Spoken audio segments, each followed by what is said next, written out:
Hey friends, it's Laura with Laura B Floss Tube. Welcome and welcome back. I'm so glad you joined me today. So you might remember a while back, earlier in 2024, I made this amazing Christmas tree quilt.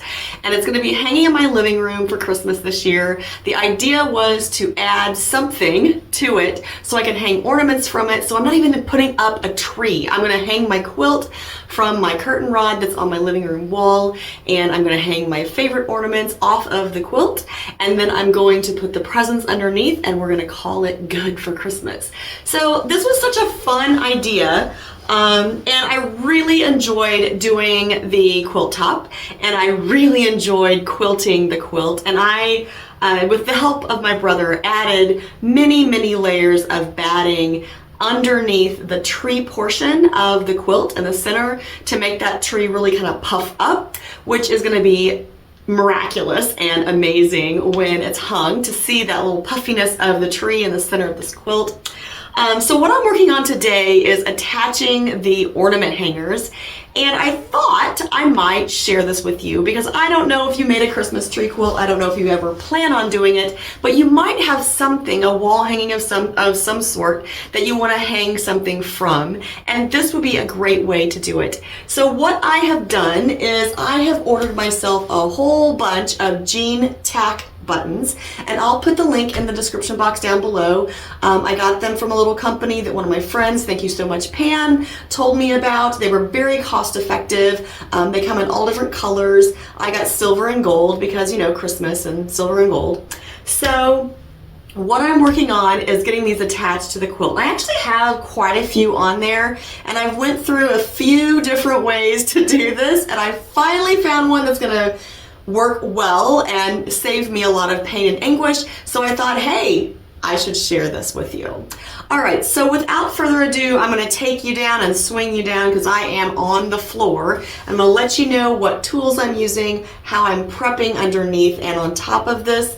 And we're just gonna get to work on adding a few jean tack buttons for you to see onto this quilt. All right, as you can see, I do already have a few jean tack buttons on the quilt. There's one right here, and there's another one right here, and another one right here.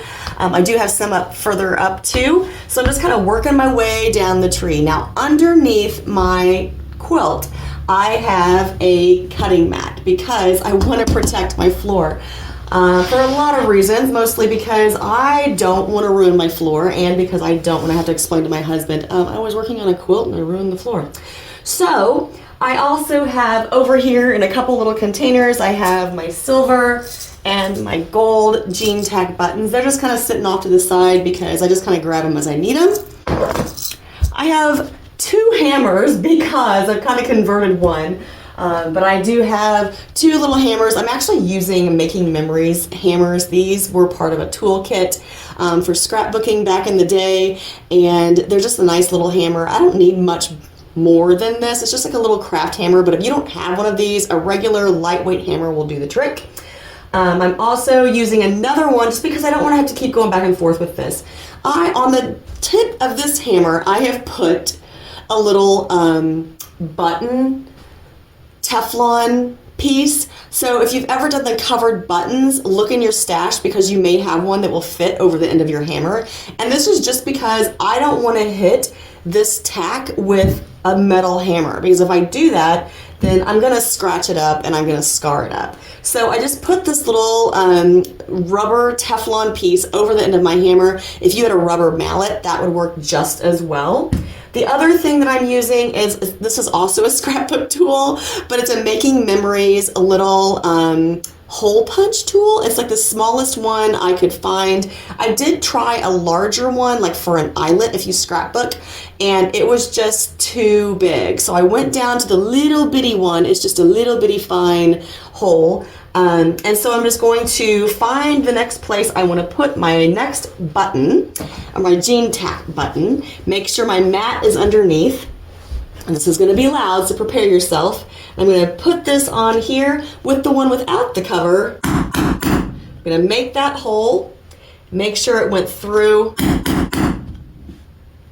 and then I'm going to grab my jean tack and the button. So the tack part looks like this, and that's going to go on the back side of my quilt through that little hole I just made. Hopefully I can find it.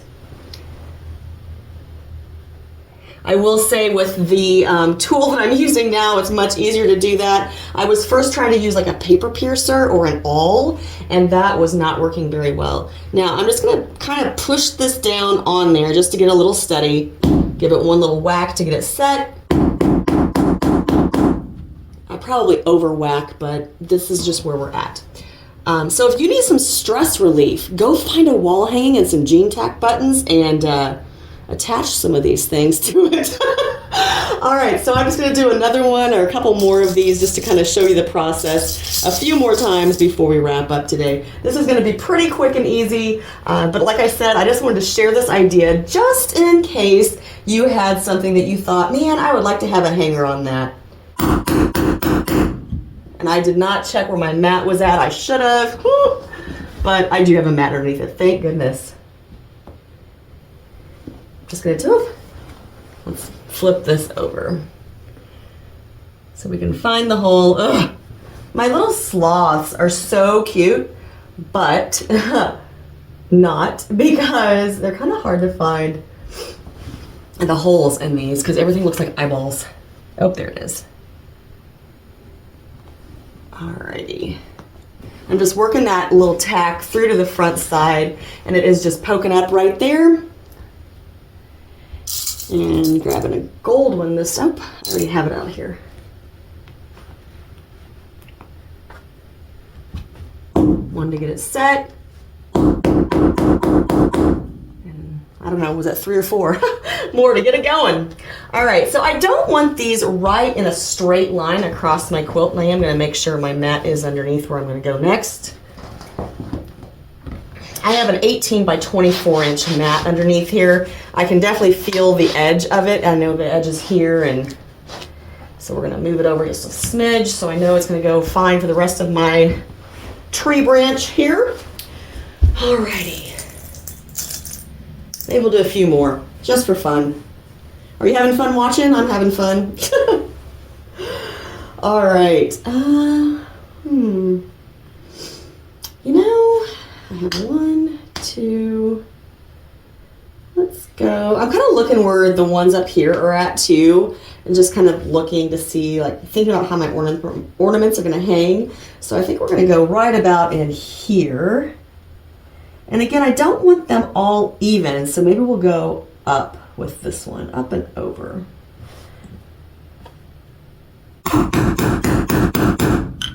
Just making sure I get all the way through the quilt. That's why I'm beating it so much.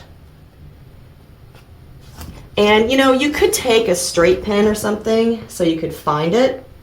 It'd be a good idea, honestly.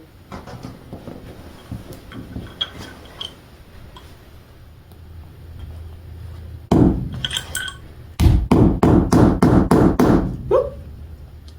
A little cover came off. That feels pretty secure actually, so that's good. Alrighty, so yeah, so there we have it. That's what we're gonna do. I'm going to kind of lift you up so you can kind of see the way this quilt looks, and then we will wrap up this little session and I will continue adding my tacks to my quilt. Alright, so right now I'm right about here with my tree, and I have to go all the way down to those lower branches. So I have quite a few more tacks to add, but it'll get there. And definitely with this process, I finally figured out it'd be a lot faster than I thought it was going to be to begin with. It's a great time to have a plethora of different types of crafty tools at your disposal, because you never know when you might pull something out for a totally unrelated craft. Anyway, we're going to wrap up right there for today, and I hope until next time you're finding joy in all you do. Carve out some time for crafting and creating, and make sure it's always happy stitching.